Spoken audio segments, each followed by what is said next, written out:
Welcome to Middlesex County Council, Tuesday, December 7th, 2021 at 1 p.m. We do have regrets today from Councillor Vanderheyden and Councillor Burkhart-Jessen. But welcome everyone, and I'm going to call this meeting to order. But before we start, I would just like to say a few words.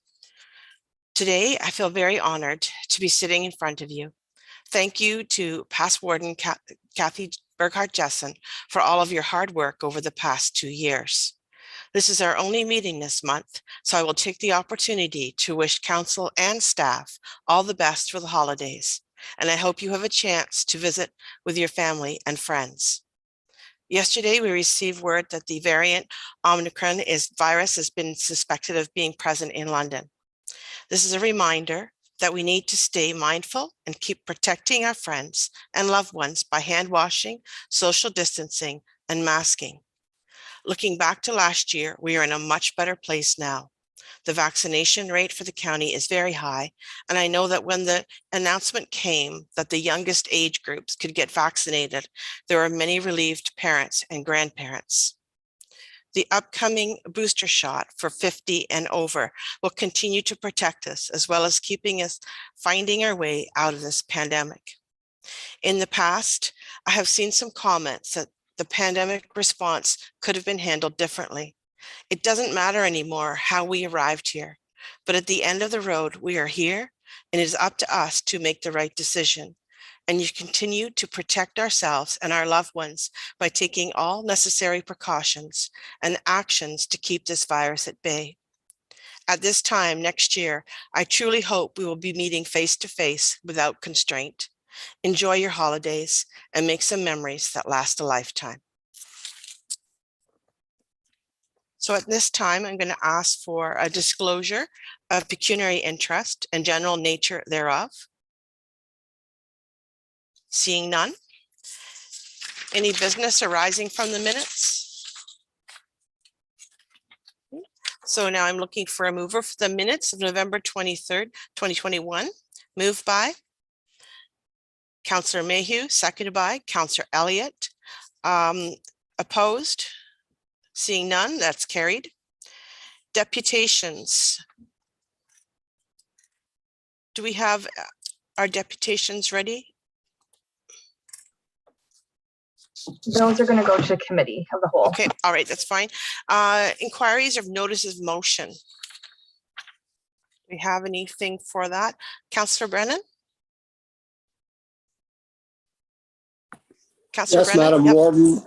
Yes, Madam Warden. I would just like to verbally let council know I will be bringing a notice of motion forward in January concerning the term of warden. I would like to see it go from 1 year to 2 years, but a formal request will be coming in January. I just wanted to give council a heads up and a verbal indication. That's what I'll be doing in January. Thank you. Okay, thank you very much. And I'm sure the clerk will be reaching out to you and organizing that for our next meeting. Thank you. Reports. So in new business, we have an appointment to the county city liaison, and that is a report in front of you from me. And if there are any questions regarding that report? Nope, seeing none, then I'm going to ask for a mover. Councillor DeVete, seconded by Councillor Corneliuson. Any opposed? Okay, so carried. Do we have any councillors' comments or other business? Okay. Just going to bring up my agenda again. My screen just closed, so I want to make sure that we're following along here. We're getting into bylaws. So Marcy, I'm going to go ahead and ask you to read the bylaws. We have number 7142, a bylaw to authorize the signing of a collective agreement with CHIPPY Local 2018. Bylaw number 7143 to authorize the signing of an agreement with Guild Electric Limited for the maintenance of traffic control signals. And 7144, a bylaw to confirm the proceedings of the December 7th, 2021 meeting of County Council. Okay, so can I have a mover for the first and second reading of those bylaws? Councillor Richards, seconded by Councillor Mayhew. All opposed? Seeing none. Now mover for the third and final reading. Councillor Elliott, seconded by, don't all put your hands up at once. There we go. Councillor Smith. All opposed? Thank you. It's carried. So now moving into the committee of the whole, we have our first delegation. And Marcy, are they ready to go? No, okay. So it looks like Kara's here. So let's do Kara's presentation first, and then we'll go back to the city when they get here, if that's okay. Thanks very much, Warden Warwick. It's my pleasure to be here today and speak to Council regarding a department update on economic development and tourism. Chris, will you be controlling the presentation, or will I? Looks like Chris is on it. So again, thank you very much. We just wanted to take this opportunity as we close out 2021 to just reiterate the workings of our department over the course of the last year. If I could have the next slide, please. So as you know, and put tremendous effort into it as both the council and staff, again, our thanks to everyone for the development of our economic development strategic plan that guides us from 2021 to 2025. Of course, this newly devised strategic plan really identified the inherent roles and responsibilities of our county and our partners in furthering our economic development pursuits and fostering that throughout. So again, thank you very much to MDB. Thank you to all members of council, all of our business and industry leaders that took place in this process, and really everything that is guiding us from this point forward. Next slide, please. So again, we started the year, of course, due to the impacts of the COVID-19 pandemic, forming a Middlesex Resiliency Task Force. Again, thank you to all of our industry partners, staff, and community leaders and elected officials from council in involving themselves in the formation of this task force and the efforts thereof. As you recall, we did a phase 1 and 2 COVID impact survey and provided a great deal of information to our provincial and federal counterparts in terms of guiding things, in terms of the needs of our business community, as well as our municipal interests as well. We also have continued throughout the pandemic to devise a resource listing and website devoted to COVID-19 resiliency. We continue to share updates regarding programs, any restrictions, or anything else that will impact our economic partners.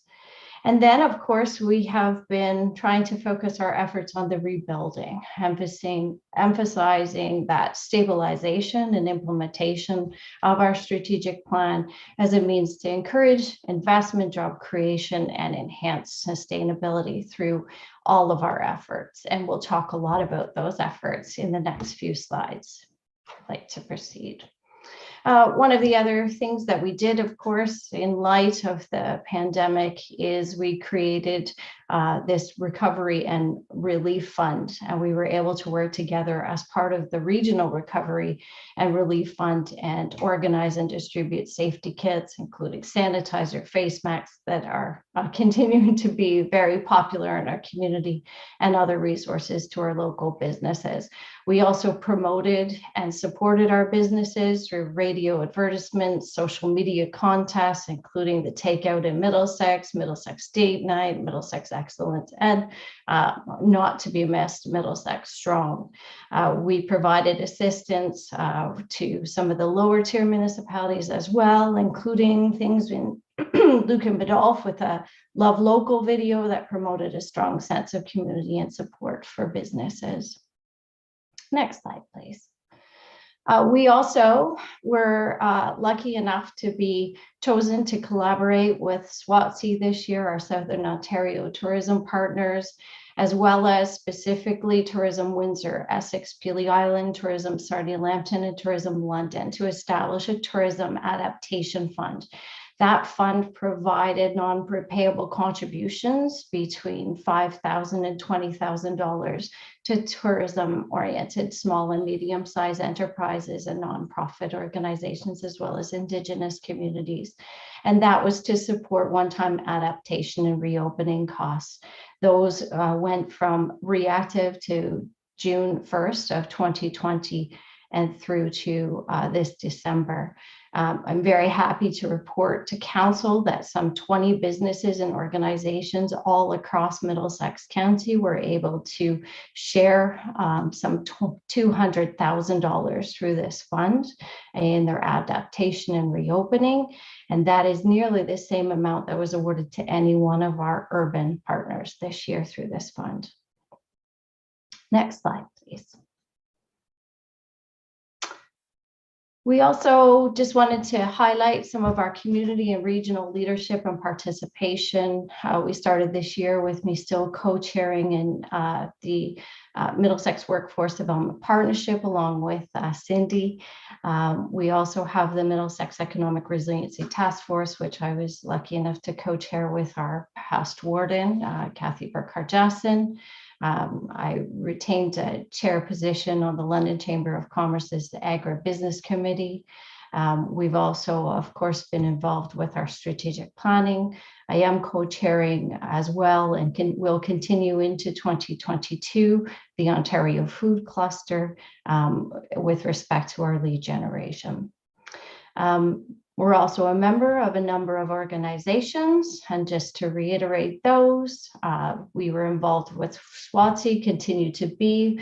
We're a member of the TRF, or the Tourism Relief Fund Committee, Western Ontario Wardens Caucus, ACTEV, SCORE, South Central Ontario Region, the Food Policy Council, working together with Cindy and her team on the community safety and well-being. Also involved in TIO, which is the Tourism Industry Association of Ontario, a number of workforce projects with the Workforce and Development Board, and we're also serving an advisory capacity for 2 programs through Fanshawe College, PR and Communications, as well as Agriculture Management. Next slide, please. With respect to the Workforce Development Partnership, this is something that Cindy and I collectively partner on and co-chair. And so just in terms of the work of that group alone, we've been able to maintain, update, and promote our work in Middlesex website and job board. We also launched a Pathways to Employment Success video series earlier this year, which highlights a number of youth working in different careers across the county. We've attended and promoted several job fairs in the area, including the London area job fair, and we just hosted our first ever TEM Center virtual job fair as well, collectively among the partners. We purchased a new subscription to a virtual platform called Hop In, and our staff worked very diligently alongside with our workforce partners to be able to use that on an ongoing basis for virtual job fairs in the future. We also carried out a successful Young Entrepreneurs Business Plan contest to see a couple of our winners there. And we also have had a number of features of our local businesses on London and Area Works on CTV, including Angels Daycare, Penta Equipment, Whitecrest Mushrooms, and ADS as of late. Next slide, please. We also have had a very big role in CIP, or Community Improvement Planning Development. As you know, this has been a project of our department for a couple of years now, and with the impacts of COVID-19, it has facilitated a lot of development in this realm. So as you know, we started out working with Strathroy Caradoc on not only working on the current CIP, but also extending it to many other areas. That work was completed just at the close of 2020. We then worked with Middlesex Centre, who revised and expanded their CIP and finalized that in June.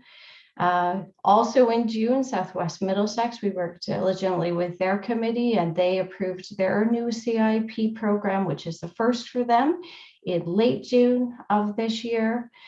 We then also moved on to working with North Middlesex. They actually approved theirs in May of this year. Luke and Biddulph also adopted theirs in May of this year. And now we have confirmation of the development of Adelaide Metcalf's, which has started in this year as well. We also have our 2021 CIP partnership program in place with the lower tier municipalities that have active CIPs. We hired some new staff as well to aid us in all of the work this year. And again, in consistency with our economic development strategy, we have brought on place Ben Shantz. Ben is originally from this area and had pursued his education in economic development and was working out in Manitoba. We brought him back to work with us just a couple of months ago, and he now is full-time in his role and has already been working with many of the lower tier staff to this point. In terms of local projects, this is just a smattering of the things that we've been involved in over the course of the last few months. We're working quite closely with Luke and Biddulph, Strathroy Caradoc, and Southwest Middlesex on some specific site selection proposals. We conducted site selection tours in Strathroy Caradoc and Southwest Middlesex over the course of this last year. We've had a successful major industrial site selection in both Strathroy and in Glencoe. The Glencoe one to be announced. Strathroy is Goss Global, which you may have seen in the news as of late. They will be establishing their new automotive manufacturing facility. And they are moving some of their operations from Mexico. We have been participating very actively in the official plan review with both Middlesex Centre and Strathroy Caradoc this year. We're working with Middlesex Centre to create a new community profile for their municipality. We just completed a branding RFP exercise with Southwest Middlesex. We're working with North Middlesex on a significant community investment into local healthcare. We're working with all 8 municipalities and key stakeholders on some Main Street programming. And we're in discussion with North Middlesex regarding industrial land assessment, working on an industrial land analysis and an FDI review with Middlesex Centre. And we've just completed some work on an industrial park marketing brochure with Southwest Middlesex. So again, this is not exhaustive, but just to give you an idea of the lower tier projects that we are aiding or advising on. In terms of grants, we have requested funding and are waiting to hear about some funding for the Middlesex Workforce Development Partnership, again, to continue some of our resiliency work and work on some of the labor force issues that, of course, are affecting our area and others. We did apply on behalf of all of the stakeholders for 2 rounds of funding through the Main Street funding that's been announced as of late. We have meetings with them. We have been declined, we've heard, for those grants. However, we are rejigging them and have meetings with those representatives today and tomorrow.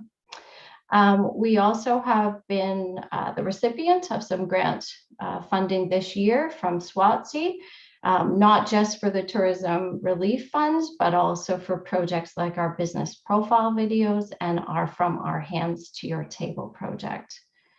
We did also receive a federal grant with Can Export, which is allowing us to do 30 meetings by year end with direct investors looking to come to our area. We have also requested from FedDev Ontario funding specific to tourism related infrastructure and recovery work that we've identified. And we have been working together with a number of lower tier stakeholders and groups throughout the community to elevate presence in attracting new visitors and supporting the local economy with our tourism initiative sponsorship program that we'll talk more about. In terms of our ag strategy, which remains one of the key elements of our economic development strategic plan, we partnered with Bell Media this year on the Farm with Foreman, which has been a really successful program that I'm sure many of you have heard some of the spotlights from. We also participated with Farm and Food Care Ontario and the OFA in presenting Breakfast from the Farm recently, which provided breakfast to 500 families. We are doing another round. We did one round at the beginning of this year from Our Hands to Your Table project. Again, the partnership for that now extends to Swansea as well, but OFA, MFA, the London Federation of Agriculture, Tourism Sarnia-Lambton, our Food Policy Council, and the Economic Partnership from Sarnia-Lambton are all members of that. And we've started another round of video production on that platform that will be released at the beginning of 2022. We also participated, we were co-chairing the London Chamber Ag Committee, and then also participated as a judge of the awards. And I'm excited to tell you, if you didn't see in the news, that Whitecrest Mushrooms was the recipient this year of the London Chamber of Commerce Ag Award. And then we also participated with the Country Music Awards on our local food story. And so about a week ago, we were out with a number of stakeholders from across the community, highlighting our culinary guide and other offerings. Next slide, please. As you know, we launched our business profile videos last month, and these are the features. Thank you to those of you that were able to attend that virtual launch, and those companies have been phenomenal to work with. And then again, we continue to do our quarterly newsletter, which you will find either emailed out to you if you are part of the distribution list, or you can always find it on our website as well. Next slide, please. Very excited to announce that job that we've been working on for the last year has come to fruition. And alongside with Digital Echidna, we launched 2 brand new websites, both for Invest in Middlesex and Visit Middlesex. Both sites are now complete and available. They feature a very modern design and user-friendly navigation. And you may spark some new features on those sites as well, like direct links to various pages and other features. As I mentioned earlier, we did launch a tourism initiative sponsorship program this year to really foster development. Obviously, this is a sector that has been very hard hit, and we've listed here for you a number of the recipients of that sponsorship, which means that we've been able to partner together with these groups to launch some new and exciting programs that I'm sure you're seeing very widely promoted across all social media platforms as of late. Next, please. We've also been heavily involved, along with Cindy and the Middlesex County Connect project, and working with Taylor Mooney on the transportation and our program that flows through Thames Centre. And so with regards to our department, we've been engaged on the transportation needs assessment survey, helping to put together the promotional video, informational brochures, social media campaigns, working on the integration of app and payment technology, as well as the media kit development as well. In terms of social media contests, these are very active over the course of the last year. We mentioned some of them, like the takeout and date night. We've seen the support ones come together as well. These have been exceptionally popular in our community, with us running some scavenger hunts as well throughout the communities. And our last one, I know, closed just over the course of the last couple of days. We're using an app called Goose Chase, which has allowed a lot of fun to be taken on by a number of people across the communities. And if you take a look at our social media, you'll see some great photos of people out competing to see things throughout our county. We've also been at a number of events, of course, respecting COVID restrictions and what can be done, but our staff have been present at the Camoka Community Market, the North Middlesex Farmers Market, Strathroy and Ilderton Markets, Thorndale Fair. We participated with Hemans on their food trucks on the farm event. We did breakfast from the farm, and again, the CCMA local food story. We also were able to bring on a summer intern this week. That's a photo of Gabby together with our staff, and also Raskar, who was our intern Fanshawe student that was placed with us as well virtually over the course of a few months earlier this year. In terms of advertising, of course, I'm sure you've seen a number of the things gone together, but just a smattering of this is everything from the Villager publications, Media City Billboards, Day Tripping magazine has been very active with us this year. Radio stations, our local community guides. We've been involved in the Filmmakers Guide. Even CAA magazine has picked us up this year, as well as FDI related investment advertisers such as Perspective, Expansion Solutions, and Business Expansion Journal. You also probably saw our newest tourism commercials being advertised on CTV as well this year. We also updated our publication during this time, a difficult process during COVID, but we did update our grassroots map, as well as our culinary guide, and saw many tens of thousands of these being taken up and distributed, not just by us directly, but also by stakeholders contacting us to ask if they could do that, especially given limitations with library services and our kiosks throughout the year. In terms of photography and videography on top of the work that we did for our business profiles this year, we've also been able to do some collections for tourism as well, and we've had some support from SWATC to do that. So you'll see all of that work, of course, being promoted on our social media, but it's also available for any of the lower tier municipal offices to utilize any of our material, as well as the businesses that we highlight.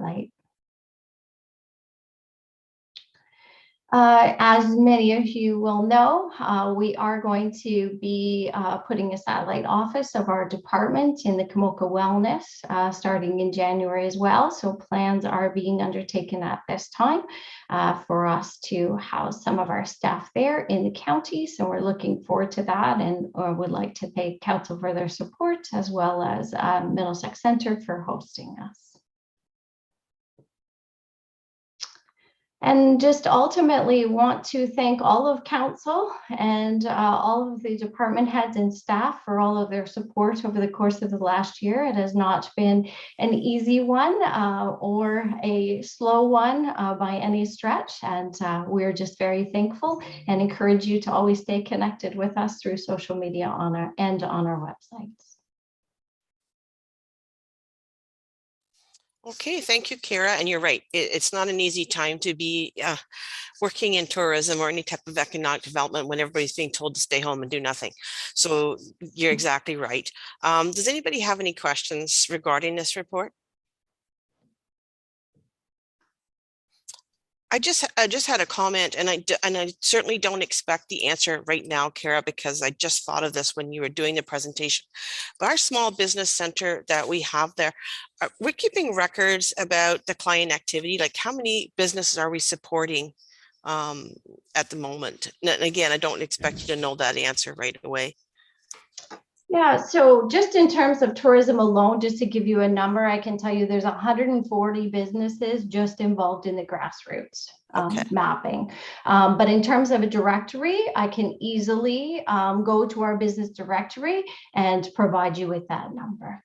That'd be great to do that. Yeah, and the other question I had too, and just because I'm thinking about the last year, how many startups have we had? That would be another question I'd love to know the answer to. Yeah, we have to do a little research with all of our lower tiers as well as with our community futures partners. But I can tell you, Madam Warden, that there have been a considerable number we have been very blessed, I would say, in Middlesex County with very few closures. Over the course of the last, 2 years that we have been so significantly impacted by COVID-19 as a nation. And the number of startups and expansions that we have been involved in has been absolutely amazing over the course of the last, and it continues. I've had 3 site selection meetings this morning alone. It's a hard business because it's not always tangible, so it's hard. It's always interesting to see the numbers. But again, in the Invest in Middlesex, and I guess it's more of a Dirk question, but again, I don't expect the answer today. Is how many industrial permits have we had this year, like in dollars? I just happened to see some of the Oxford figures, so I was getting curious about that. But again, that's something that we could bring up in another meeting if the information isn't available now. Warden, I can actually tell you that Ben has put a request in to all of the lower tier municipalities over the course of the last month asking for that permit information. We are still waiting for a few numbers to come in, but that information has been requested, and we will put that information out to everyone as soon as it becomes available to us. Okay, thank you. And again, thanks for that report. Oh, I see Councillor Mayhew, you have your hand up. Yes, thank you, Madam Warden, very much. And Kara, that was a very interesting report. I just wanted to compliment you on it. We all know the movement in the residential real estate market, but what's very pleasing in Southwest Middlesex, we're starting to see the commercial real estate market pick up. We have soul signs in the business district of Southwest Middlesex right now. We're exceedingly grateful for that and very pleased to see new blood come in. In addition to that, I just wanted to advise you that the CIP is working very well. As I speak right now, there are 2 new facades going on businesses right in downtown Glencoe as I speak. So it is not a figment of our imagination, but there are things really happening in terms of socioeconomic development in the business community. And it's nice to see. We know we've seen it in the residential areas, but it's long overdue in the commercial areas, and we're witnessing that today. And thank you again. Much of that is because of the work that we've done in collaboration with the county. Thank you. Okay, Through you, Warden, just a thank you to Councillor Mayhew for those words, as well as thank you for all of the support and efforts of your staff and your council in advancing your economic development strategic plan as well. Okay. Any other questions? If not, then we're going to go back to the London Middlesex Housing Overview 2021, a presentation from Kevin Dickens, Deputy City Manager, Social and Health Development from the City of London, and Paul Chisholm, CEO of the London Middlesex Community Housing. And I believe we have Kyle Murray on as well. Okay, so welcome, gentlemen. And whenever you're ready, the floor is yours. Thank you, Warden, and thank you all of you for the invite to attend today. We do have a presentation that was part of your package, and there it is, right on cue. Look at this, like a well-oiled machine. So as we get into the next slide here, what we wanted to provide to you today was an overview of the housing system for London and Middlesex. I do have some subject matter experts here with me today so that I don't have to do all of the talking, but also that you have the ability to ask some questions and get some answers.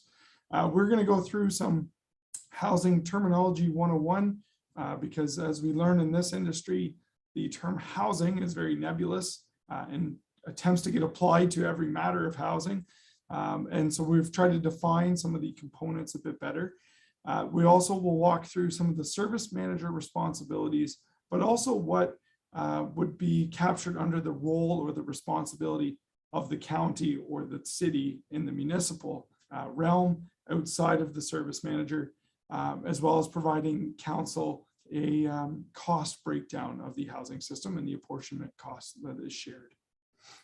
So joining me today as we go to our next slide here. As the warden introduced, I am the Deputy City Manager of Social and Health Development.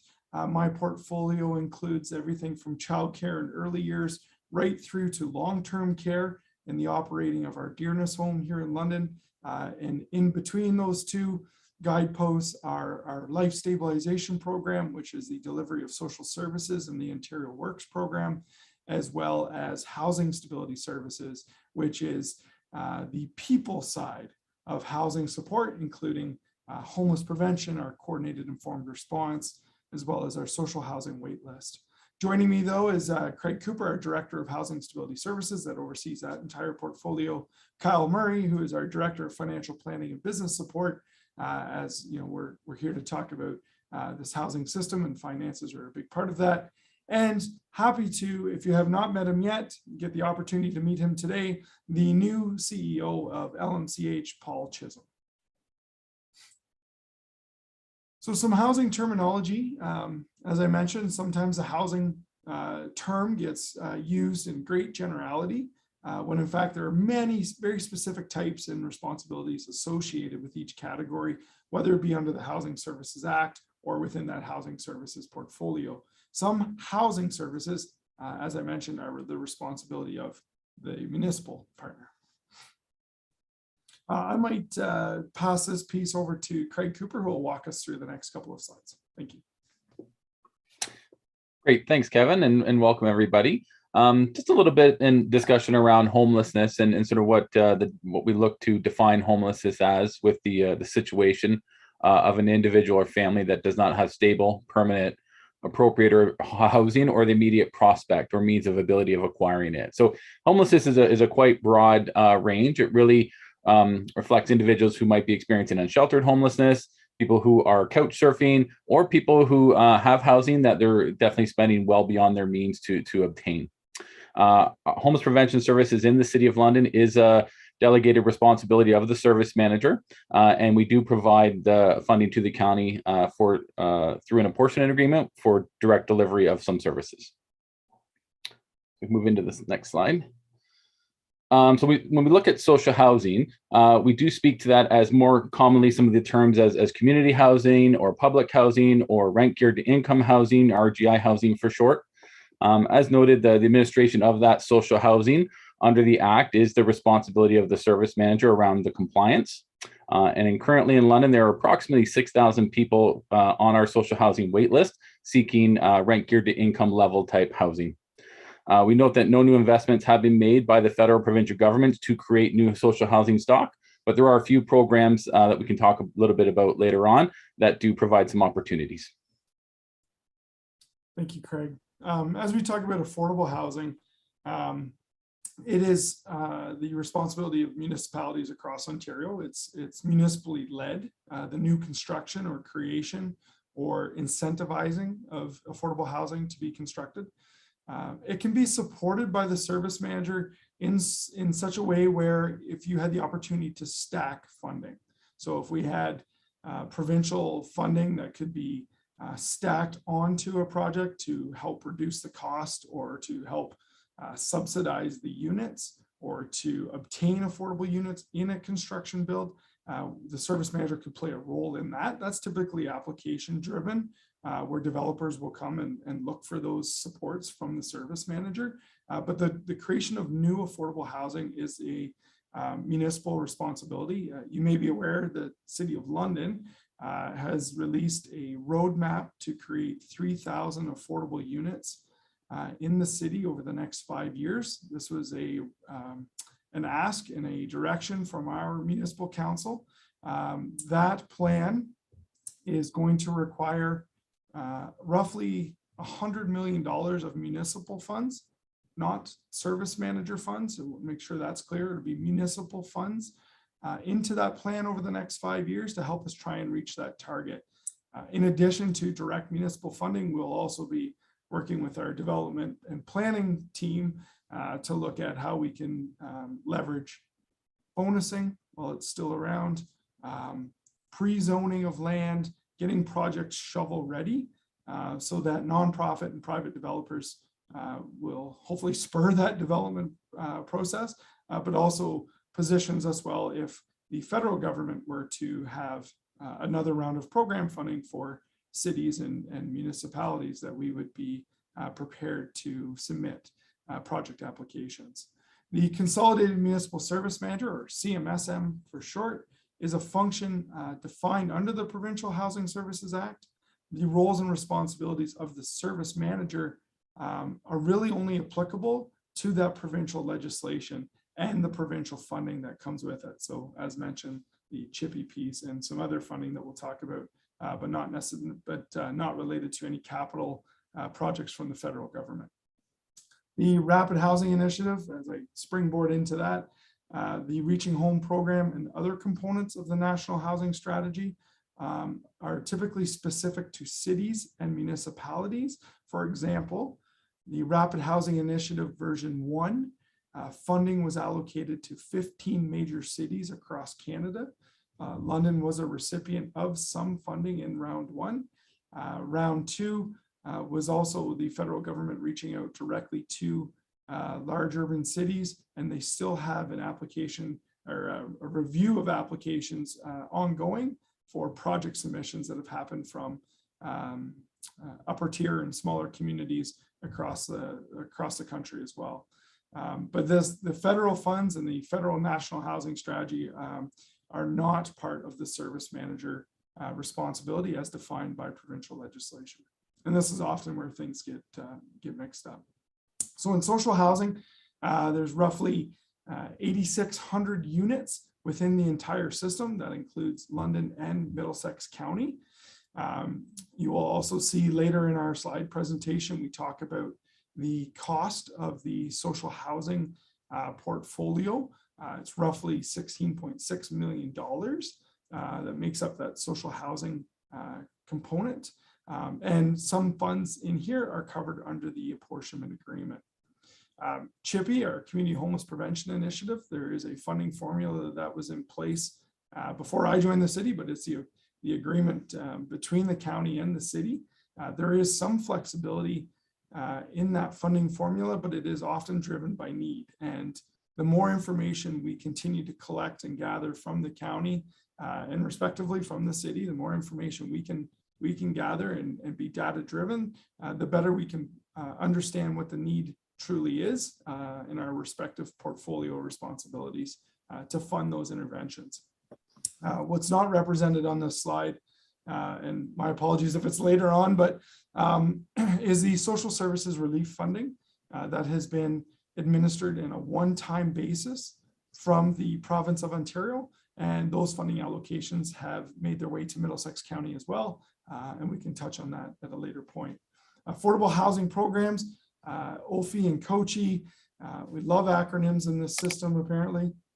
But COCHI funding represents a reinvestment of federal funding that has been declining under the Canada-Ontario Social Housing Agreement. It is capital in nature. And then OFI is modeled after similar previous affordable housing programs like the IAHE, which tends to be a little more flexible, but still fall within some strict parameters of operating agreements. And then of course, in addition to that, for the service manager, our rent supplements through Strong Communities Rent Supplement Program. And something that both the city and county are quite familiar with is the COB, the Canada-Ontario Housing Benefit, of which Middlesex County benefited from the first round of COB. And we are just receiving another round of allocations, which will be used in both the county and the province. This housing benefit is often preferred, I think, by county staff and certainly by our staff here in London, because it tends to be a little more flexible and it's longer term in nature, which means we can support individuals and families for a longer period of time. The city and county are each responsible for their respective Planning Act approvals process, along with incentivizing new affordable housing development. As I mentioned earlier, we're finally at the city getting to a place where we can be more purposeful and more deliberate and more intentional in how we are going to spur affordable housing development, whether it be through new municipal tools that are yet to be developed, whether it be through community improvement plans, whether it be through inclusionary zoning, or new policies that we can bring forward that help us spur the development from the private and nonprofit sector, whether it be direct municipal investment, or whether it be being more influential in the tenant placement process on new affordable housing developments. Our city council has become far more engaged when planning applications come to the committee, often pushing back on applications and requiring the inclusion of more affordable units in those developments. Through our Housing Development Corporation, which Craig would be happy to talk about later on, we also have done RFPs out to the county, to nonprofit and private developers looking to develop affordable housing. We have not received any interest or application from developers in the county since 2015. The last one in 2015 was set to have occupancy in 2017. So municipal, between the city and the county, each party works internally and externally to prepare land, negotiate the bonusing, follow our respective official plans. And the creation of new affordable housing is not a service manager function. However, as we talked about, we could do some stacking of provincial funds where they can be leveraged. And that would be something the service manager would be happy to do as developers and as applications come forward to us. I'm going to turn this over to Mr. Murray, who can walk through the next couple of slides. Thank you. Excellent. Thanks, Kevin. And good afternoon, everyone. Thanks again for having us. So I thought we'd start at least in terms of the financial overview section with a bit of a high level overview of the total housing costs that are subject to apportionment between the county and the city. So the total costs apportioned for 2021 are approximately a little over $38 million. And there are two primary components of that. The social housing piece, which Mr. Dickens alluded to previously, which is approximately 16.6 million, or 44% of the total. And that's in green on your slide. And then the portion in orange is the portion related to London Middlesex community housing, which is approximately 21 million, or roughly 55% of the total amount. There is a small sliver as well, you'll see, related to affordable housing advisory services provided by our HDC. But by and large, the total funding subject to apportionment between the city and the county is largely related to social housing and London Middlesex community housing costs. I think the one takeaway, and probably the most important takeaway from this slide, is the point right at the bottom. The costs that are apportioned between the city and the county do not relate to funding for new affordable housing builds. That is not a component of the costs that are subject to apportionment based on the funding formula and our cost apportionment agreement. Next slide, please.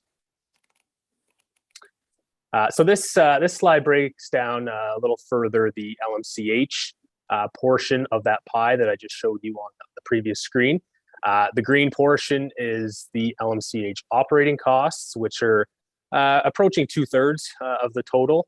And then the orange portion is the capital component of funding LMCH, which is the other remaining approximately third.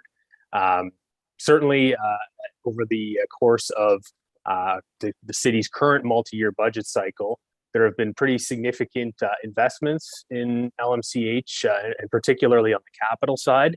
LMCH is in a bit of a difficult situation, I suppose, in the sense that the infrastructure is aging and does require significant rehabilitation. So there has been significant investment in LMCH's capital infrastructure, and will continue to be for the upcoming years as well. And certainly we have Mr. Chisholm here today as well. He can speak in more depth about this as well.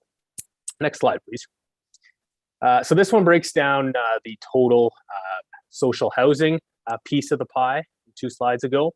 And as you can see, the bulk of the social housing costs to be apportioned, about 12.8 million of the 16 million or 16.6 million relate to housing provider subsidies that are provided to social housing providers.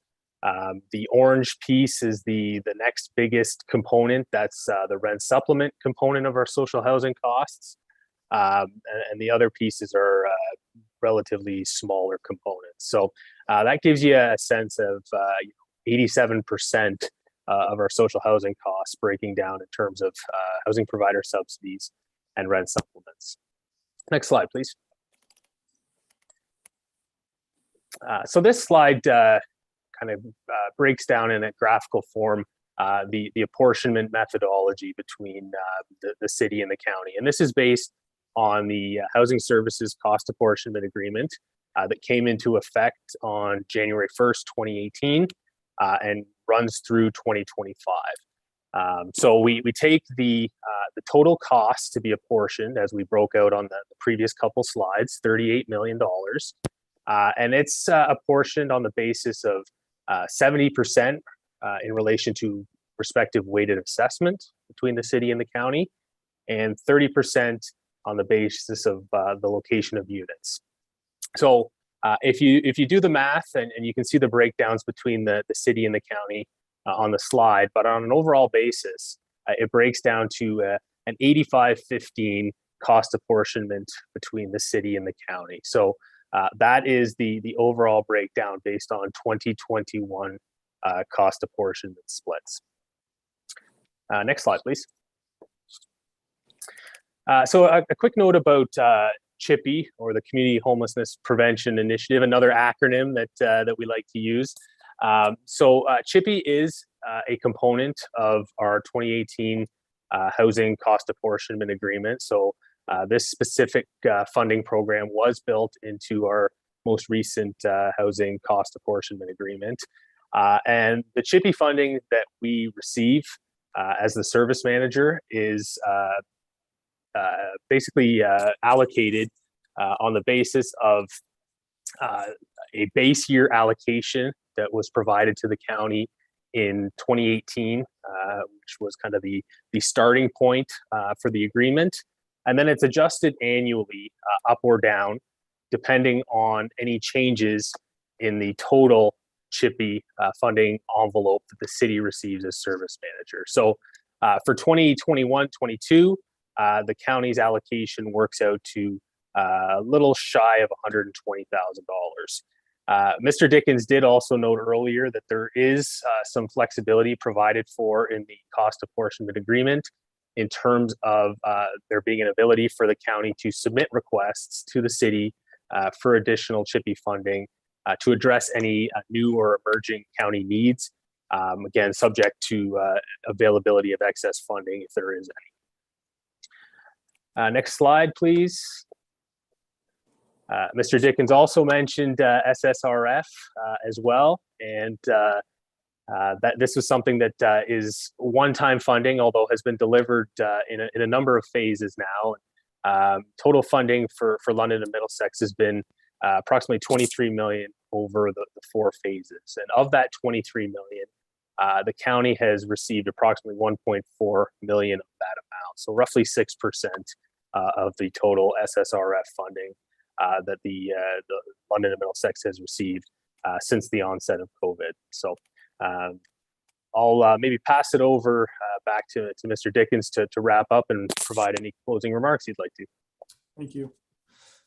So in conclusion, the service manager, the city, as a service manager, the City of London, we've made strides, and we continue to look forward to working with county staff on those key pieces around data collection and data sharing, opportunities for shared programming, whether it be through shared programming under the Housing Stability Bank program or through our HIFIS database, in which we can leverage pre-existing technology so that we're not looking to the county to create new when something already exists. We can help the county tap into those resources. I believe that the staff teams have been working on that process now for a while, and we're continuing to move in that direction where we can have some very seamless data sharing and some data-driven conversations.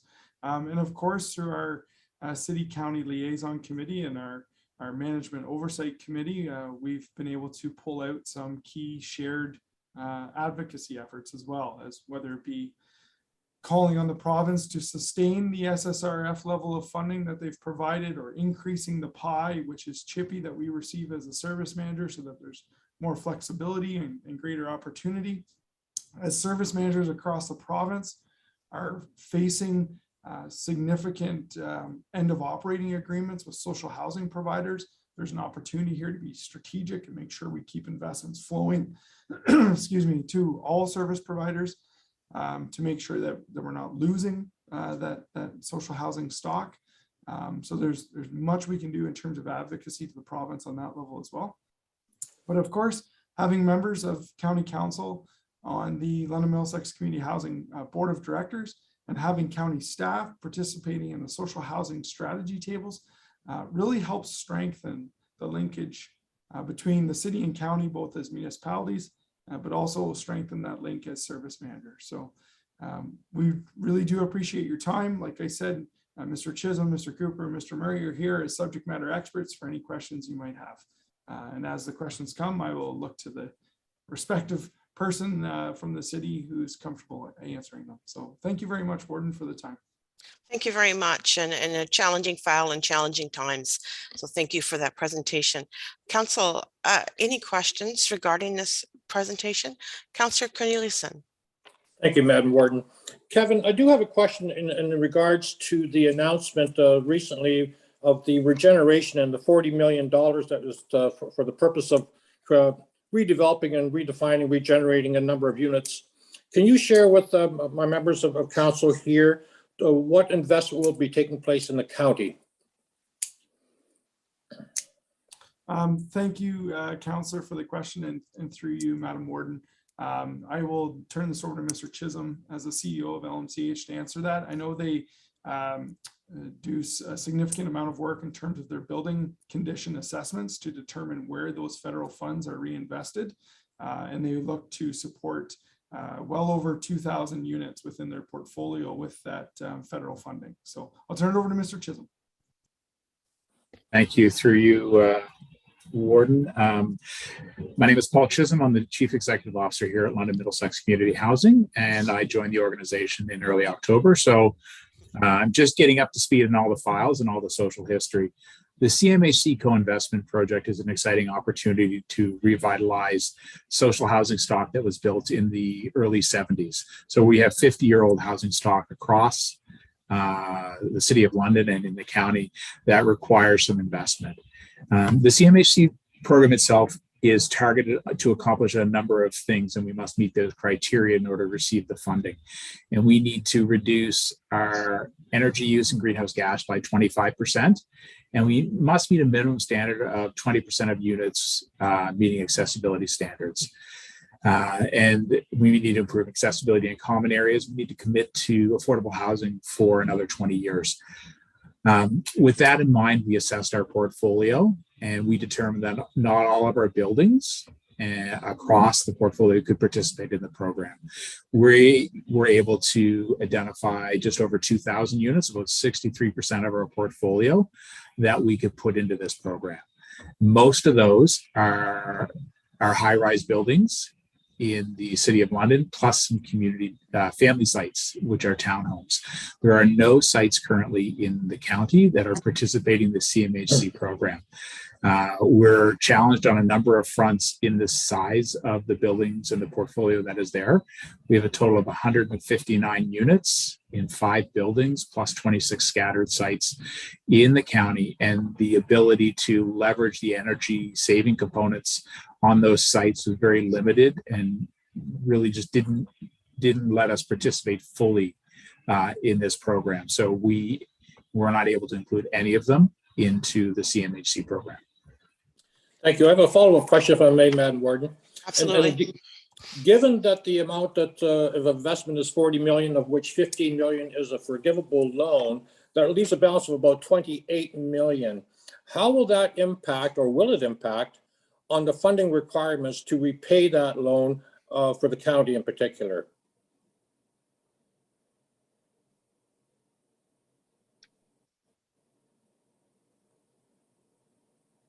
thank So I'm you. wondering, Oh, yeah, go ahead. I was just going to say, I might turn to Mr. Murray to see if he has an answer for the apportionment breakdown on how that repayable loan portion. I know you're right. There's about $28.5 million that LMCH has to co-invest into this national co-investment plan. So I'll ask Mr. Murray to weigh in. Thank you, and through you, Madam Ward. I think the important thing to note about the CMHC co-investment program in particular, and Mr. Chisholm is absolutely correct in that none of the county properties are directly receiving funding specifically through the CMHC, the $40 million of CMHC funding that is being provided. But I think the important thing to note about this program, and it's, I guess, reflected in the name of the program, co-investment, is that LMCH must also invest an additional $28.5 million in its overall portfolio, in addition to the $40 million that's coming from CMHC. So I think it's safe to say, and certainly Mr. Chisholm can confirm, that there will be significant investment, not only in the 2,000 odd units that are being addressed through the CMHC funding, but throughout the rest of LMCH's portfolio as well, both county and city properties, in order to meet that co-investment requirement of an additional $28 million. So this whole program is part of the total capital funding requirements for LMCH, and is subject to apportionment because it is a system as a whole that needs to be funded. I'll maybe pause there and let Mr. Chisholm jump in if he wants to provide any further context or details. Thank you. Well, I think I would just add to that, if I may, and listening to your response, you know, and Kevin, we've alluded to this in the past somewhat, that there seems to be a sense from a county perspective that our ratepayers are somewhat subsidizing a London issue, and when there's not the investment in the county, you know, that we had hoped for, but yet the county has to participate in the repayment or the cost of these funding requirements, it seems a little unfair, if I may put it that way.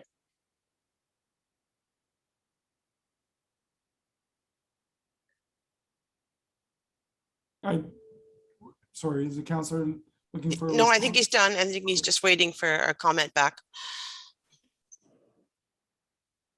So through you, Warden, were you looking for an update on some of the capital expenditures that may be happening in the county or our approach to maintenance? I think that is something I would say, Councillor Cornelius, is that what you're looking for? Some more information, you know, regarding our county, because I think it would be interesting for all of County Council to be able to get that information. This is great that we're having this dialogue today, and I really do appreciate you coming out. And obviously, there's lots of questions that we have, so I like a regular update would be something that I think is desirable. But Councillor Cornelius, did you have another question or comment there or not? Well, I think my question was pretty much, you know, that you know, what the funding requirements will be from the county's perspective in terms of what will the increases be to in reflection of the investment that is occurring in the city, but not necessarily in the county. So that's my question. And I'll take a first response, and I guess from the perspective of London Middlesex Community Housing, we're not necessarily involved in the, you know, I guess where the funding's coming from and the historical aspect. At least I'm not familiar with it, between what's being paid by the county or what's being paid by the service manager. What I will say is we're looking to keep all of our units in a good state of repair. So we use things like building condition audits, certain sort of functional inspections of certain areas like elevators, roofs, balconies, and we deal with complaints we receive from tenants or emerging issues in buildings. We try to look to see what investment is needed in that building or in that unit to bring it to a good state of repair where a tenant that's coming in or currently residing there has a good, safe home to live in. So our focus isn't necessarily on is 15% of our funding going into the county versus the city. We're looking at making sure that every tenant we have is living in a clean, safe, well-maintained building and unit. And unfortunately, over time, with 50-year-old buildings, we've been challenged with that. So as we do these large investment projects to bring the portfolio back up to speed and get the sort of the state of repair back up, you may see some investments that happen disproportionately over time. We're doing on the radar are 6 buildings that need new elevators in the next 2 years. One of those is in the county, and that's the only building with an elevator that's in the county, and that's getting an elevator refurbishment. So we look at all those, you know, where do we need to do the investments? And over time, fire panels, roofs, balconies, different things like that were replaced as required to make sure the building's in a good state of repair.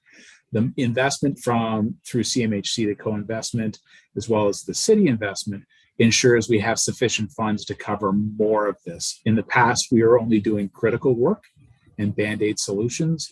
We're trying to address more systemic issues, replacing boilers, replacing furnaces, doing things like that, improving accessibility for tenants who age in place. So as we expect over the next 5 years, as this investment continues, that we'll be able to do a few more investments in the county to improve accessibility for tenants in their units, maybe improve accessibility in common areas, because we'll now have the funding, and we'll also have better relationship with our vendors to get some of this work done that we've haven't been able to do in the past. So we are committed to making sure those units in the county meet and exceed the standard of the tenants, that they're happy with the housing they have and it's in a good state of repair. I can't commit to being appropriately sort of budgeted, because that's not what we need to do. We as an organization need to make sure every unit is in a good state of repair, and that will be our focus. And we're happy to have discussions on areas where you think we can improve, or if there's a need for new housing, do we as London Middlesex Community Housing have a role to play? And we're happy to have those conversations. I just don't know if they've happened in the past, but I'm definitely open for them, because we want to make sure that we assist the county meet the housing needs of their communities. Thank you. And Warden, if I may just quickly add on to that, there's currently 301 units in the county, not all LMCH. Those are service providers beyond just London Middlesex Community Housing. But there are currently 301 total social housing units within the county. And if county council wishes, maybe this is something we can provide back to staff with a further breakdown, if that would be helpful as we look at the entire portfolio across all providers. I think, speaking for county council, I think any information that you can send us along is more than welcome. And I welcome the dialogue between us. And it sounds to me like the gist of the situation, of the conversation, is that you're taking a more proactive response as opposed to a reactive response. And I'm looking forward to you know, looking at the inventory and improving it. So it's a big job. And again, thank you for that. Any other questions, council? Councillor Elliott. Thank you, and through you, the warden. First off, thank you very much for the presentation, and I just actually also want to commend you for the work that you did with the homelessness and using the golf courses and other facilities in the City of London to combat during the winter. So I just want to commend you on that work. I followed it very closely. I just have a question. You referred to approximately 6,000 on the wait list in London looking for social housing. I'm wondering, is there a breakdown of Middlesex County residents in that are currently on the wait list, kind of what we're looking at in the county towards a wait list? And not necessarily for who's waiting for one of those 301 units, but as a resident as a whole that's looking for anywhere to live for social housing. Thank you. Thank you for the question. And through you, Warden, I will turn this over to Mr. Cooper, who can talk about, and I'll defer to him in terms of how far the numbers get broken down around total applications and total people housed. but I'll throw it over to Mr. Cooper. Thank you, Mr. Dickens, and through you, Madam Warden. Thank you for the question. So currently, as of October 31st, we have just over 5,800 total applications in the City of London. We are still experiencing a backlog of applications of about just under 900. So when we look at that additional 800, or just over 800 applications, we still have to determine eligibility and ensure that they meet the sort of social housing requirements to be on the social housing wait list. But of the 5,872 we know of, 258 individuals or applicants that reside currently within the county. Now, of those 258, as you mentioned, I don't know all of the details around what housing selections they have made as their personal choice of preference, but as per the date of the application, when they made it with the city, 258 did reside within the county.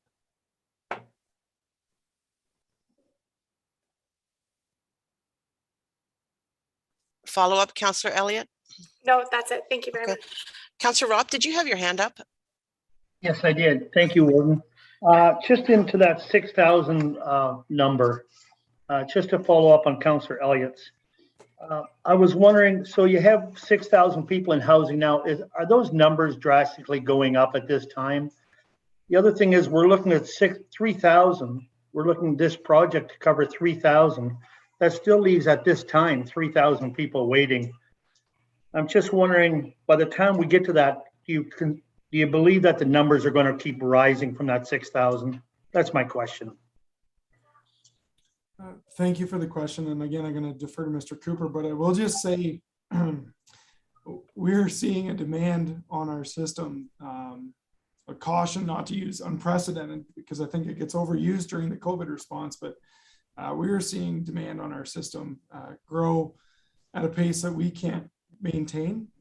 We have certainly sought municipal funding to increase our services and responses, and we're unable to do that at this time. You know, everybody is doing their best to not create a greater impact on the ratepayers, on the taxpayers. But we have seen our number of unsheltered homelessness grow. We've seen the number of people accessing homelessness services through shelters and connectivity to the system grow. And the 6,000 people on the social housing wait list has grown from previous years. But I'll add Mr. Cooper into this conversation if there's anything he would like to add. Thank you, Mr. Dickens, and through Madam Warden. Yeah, the number we see with that 6,000, we house about just under 400, depending on the year, over 400 people a year in social housing. So it does take quite a while to get through that list, so to speak. But we do also offer other programs through, as we mentioned earlier, the Canada Interior Housing Benefit, our rent supplement program through the previous I guess ministry downloaded programs. So we are seeing uptake in those programs as well across the system, both within the city and across the county. We recognize that those 6,000 folks on the list have identified a need at a social housing level, so an affordability at an RGI level of affordability. So the broader conversation around housing really does expand beyond the social housing wait list. And as we look and work with those individuals who are on the social housing wait list, we do look to see if they need one of those 6,000 or 8,500 units in our system, or if a supplement or a different type of benefit might help bridge their gap. And as this portfolio has recently come under my purview, my team and I will be looking at assessing sort of the social housing wait list and understanding the dynamics of that wait list a little bit better, to recognize that it isn't just keys in a unit for individuals. There are some supports required, and everybody's situation is a little bit different. Just real quickly to speak to the 3,000 unit item, that is that 3,000 units in the city to help address affordability across all spectrums, because although we are seeing quite a need for individuals on fixed income like Ontario Disability or Ontario Works or old age pension, we are seeing a number of people having affordability issues, which would be in the working class. So those units do help provide a bit of flexibility in our system to be able to match individuals who might be experiencing homelessness or housing instability to some permanent housing. Okay, thank you. Councillor Corneliuson, go ahead. Thank you, Madam Warden. I also have a question. When you talk about the wait list and the number of people on that list, and it's been ongoing for quite some time, can you share with us how you establish a priority? in terms of whose needs are met or take, like, for example, would it be a single mom or a family, or how was this prioritized? Thank you. And through the warden, our broad list is a chronological list that makes up most of that 5,800 list. It is kind of first in, first out. We do have some community established local priorities that were established by council going on 15 years. And that would be those identified as urgent homeless, urgent social, urgent medical, as well as sort of the what we call our SPP list. Blanking on the acronym, but it is women that flee violence, because we are full of acronyms here. But it is a provincial priority, and so that as we match 2 units, that priority population gets first right to all of those units. Then we look at matching to our other local community priority units, which a number of those 258 applicants from the county might have applied for that urgent status type designation on the social housing wait list, and then we match to the chronological list. And so that's where some of our other programs are very beneficial. As I mentioned, that rent supplement program, we are looking at evaluating that program and seeing how we can make it a little bit more of a portable benefit, similar to the Canada Interior Housing Benefit, to help folks that are on that chronological wait list or the urgent status wait list to have some more choice in their housing solutions, and understand that those supplements won't be tied to buildings, where we can make them a little more a benefit of choice and portable. So yeah. Okay, thank you. Thank you. Any other questions, comments, Ken? Okay, Kevin, Paul, Craig, and Kyle, thank you so much for joining us today. As I said, it's an important conversation, and we appreciate your update, and we look forward to getting many other updates throughout 2022. But all the best to you and your difficult file. So again, thanks for your presentation today. Thank you, Warden, and take care, members of council. All right, so 11B, we have no action items. Correspondence and information items, 11C1 to 11C10. I'm sure council, you've had a chance to look at the payables. And at this time, I'll look for a motion to accept them as presented. Councillor DeVete, seconded by Councillor Mayhew. All opposed? None. Seeing none, that's carried. And moving into 11C11, 11C12, 11C13, 11C14, and 11C12, CO Rayburn. Would you be able to just give us an outline of that that conversation? Sure.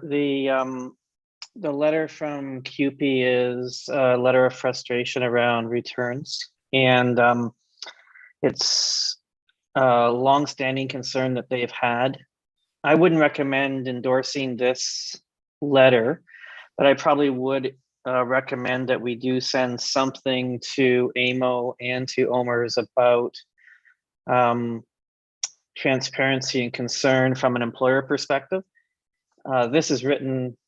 There's really, a bunch of different people involved in a pension plan. There's, of course, beneficiaries, people that are pensioners, employers and employees. And we have a duty to make sure that we're getting the best bang for our buck, because from an employer perspective, pension is a huge part of our costs. And we want to make sure that we have the best information, the best people representing us.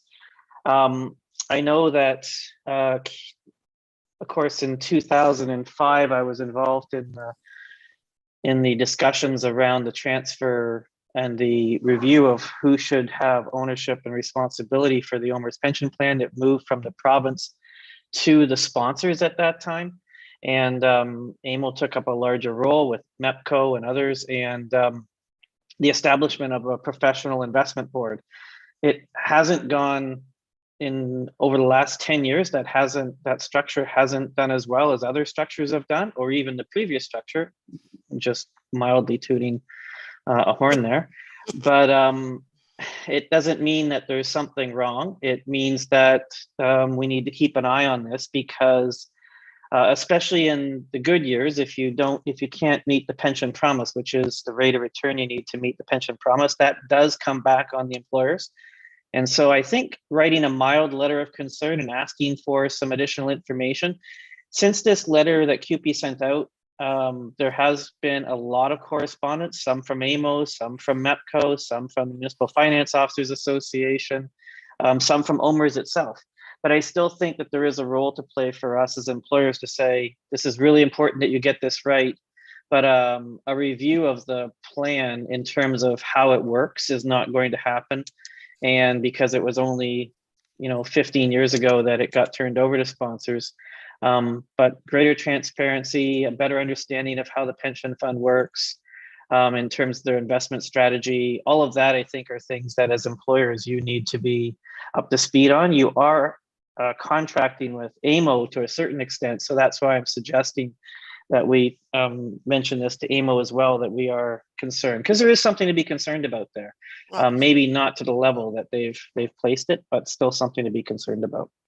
Well, I think, looking at a screen of people that are affected by their OMERS pension at some point, I feel obligated that we should write a letter, just as you say, outlining the transparency and what's happening with this. So if council is comfortable, I'll include in the motion that I will be sending a letter just regarding this, expressing our opinions on that.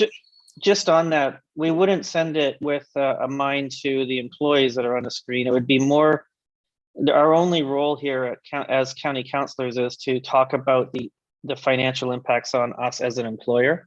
And that's what I think we should focus on. I think that's what you meant. So I just wanted to highlight that. Well, that's exactly what I meant. All right, so looking for a mover.